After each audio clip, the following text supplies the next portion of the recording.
it's time now to get a closer look at what has been happening in Germany. So Friedrich Merz recently completed his first 100 days as the German Chancellor. But after taking office amid a wave of enthusiasm and desire for change, the honeymoon period is well and truly over. The Chancellor is getting a reality check. Immediately after winning February's federal election, Merz, as Chancellor-elect, got straight to work. He spearheaded a sweeping overhaul of Germany's famously strict spending restrictions, revising the constitutional debt brake and unleashing 500 billion euros in infrastructure investments. Now, Merz's goals were clear: modernize the German economy and bolster its defense capabilities. But progress so far has been slow-moving. Add to that, Germany suffered a major setback when its biggest trading partner, the United States, of course, imposed sweeping reciprocal tariffs on all imports into the country and placed additional levies specifically on car makers. That unease became visible in the data. Germany's economy stumbled back into recessionary territory in the second quarter, shrinking 0.1%. Germany's industrial output for June also fell to its lowest level since May 2020, at the height of the pandemic, of course, after seasonal and calendar adjustment, falling nearly 2% on the month. And the most recent trade data showed exports to the U.S. fell almost 4% for the first half of 2025, with that total figure marginally down as well.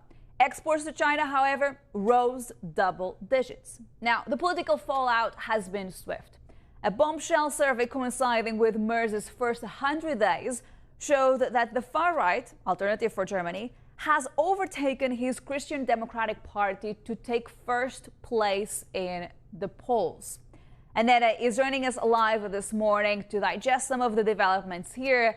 Annette, I'll just start there. What is actually happening from a political scene? Because if we take a look at the survey highlighting that the AfD is now ahead, do you think this is just normal politics, or there's real concern here for the Chancellor? For now, there is no reason for real concern for the Chancellor. I mean, the next elections are roughly 3 years in the future. But of course, that general trend that the AfD is very strong and it's getting more stronger, with the population being more disgruntled with the establishment, is a trend which we have been witnessing also pre those elections. And because the majority of the CDU was always razor thin, I have to say.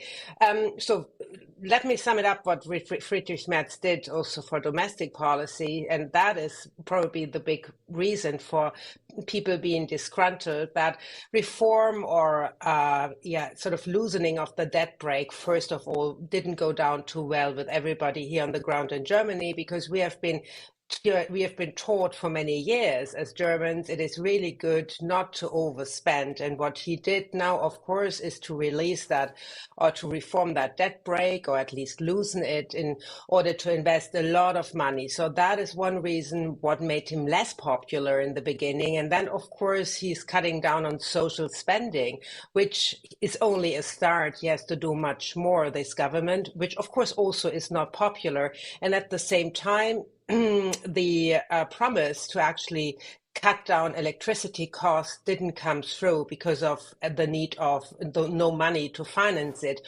And all in all, I think there is a big disbalance or imbalance of what he can do in terms of financing, because there is a huge gap in the budget as well. So I guess from a domestic point of view, he is actually disappointing people so far. And that's also what we get from opinion polls. There was a recent opinion poll from Wirtschaftswoche, which asked actually leading managers and also self-employed people about their take on the government so far, and 59% did say they're unsatisfied or very unsatisfied. So that is the domestic perspective. And the foreign policy perspective is different. Here also we have seen some erratic moves. For example, that he stopped delivering arms to Israel was highly contested here, and did not go down well with everybody in the ground, because there's this enshrined belief believe that we have to help Israel,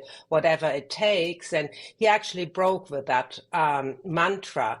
When it comes to the economic data, the backward-looking indicators, they are of course all negative. If you look at the IFO, for example, it has been rising 5th times in a row, but still stubbornly low. The IFO president, for example, calls that a bloodless recovery. If we look ahead, perhaps to end that on an optimistic note, we have a settlement now with the United States when it comes to tariffs. It's not great, but it's better than the uncertainty before, where we saw a drop in sales to the States, a drop in economic activity. That's what I'm hearing as well from companies here on the ground. To have that 15%, it's better than uncertainty because they can sort of plan with that. And perhaps we see a pickup in economic activity with that. And there also should be incentives from lower taxes, at least slowly moving into the scene here in Germany. And that might help the overall economic situation. What is negative so far is still private consumption. Here we also have a recent poll. Consumption climate in the month of August just dropped again to a negative 21.5%. So same story, consumption is very weak, and we might see some pickup from the industrial side. Right. Thank you so much for the summary, Annette.